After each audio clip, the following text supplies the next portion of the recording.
it's humanities. Today we're talking about socialism and communism. We are in the late 18th and early to mid-19th century. The Industrial Revolution is in full swing, and capitalism is on the rise. In practice, this means rapid urbanization. Industry grows in cities, creating jobs. Cheap factory goods ruin artisans and peasants, who move to cities in search of work and end up in new factories that soon ruin others in the same way. As a result, cities quickly fill with large numbers of very poor people. Their conditions are harsh. No one is waiting for them, they have no legal protection, wages are low, housing is scarce, and working days often last 13 hours or more. Economic and political elites accept this as normal and prosper rapidly. At the same time, some among them, as well as many intellectuals, see this as deeply unjust. They become socialists.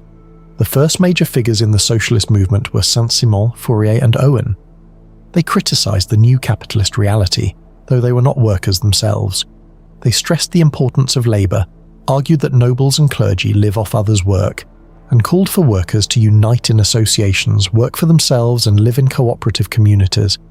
They also argued that people are shaped by their environment, so if you provide education, housing, healthcare, and decent wages, people will improve.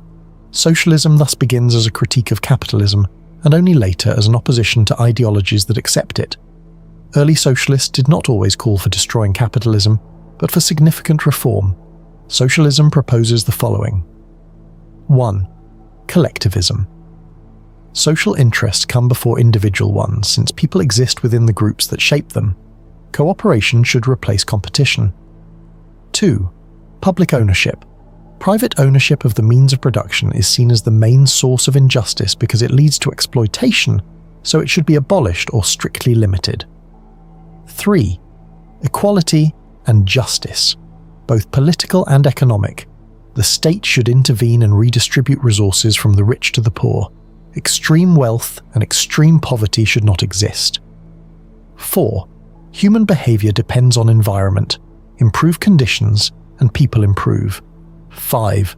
Class structure. Society is divided mainly into capitalists and workers. The former exploit, the latter are exploited. Socialism sides with workers. Communism can be seen as socialism without compromise. It develops socialist ideas further.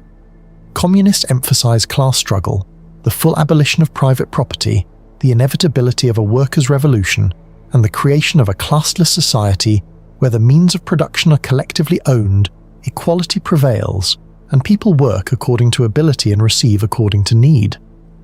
In the second half of the 19th century, social democracy emerges. Social democrats and communists share basic values, but differ in methods and degree.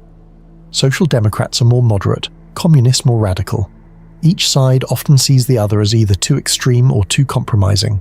On the left-right scale, social democrats are left of centre. They accept capitalism and markets but support state regulation and a mixed economy. They focus on reducing poverty, protecting workers, and ensuring equal access to education and healthcare. Communists are far left. They reject both capitalism and mixed systems and call for a complete transformation of society.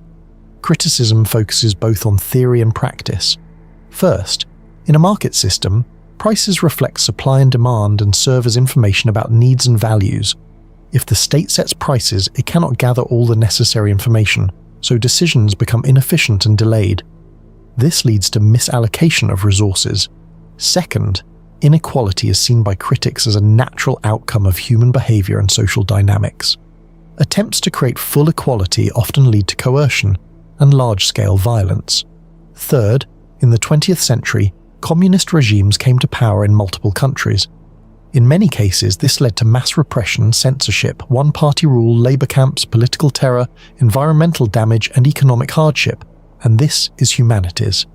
Subscribe here and on Patreon. Videos come out earlier there, along with the texts. See you in the next one.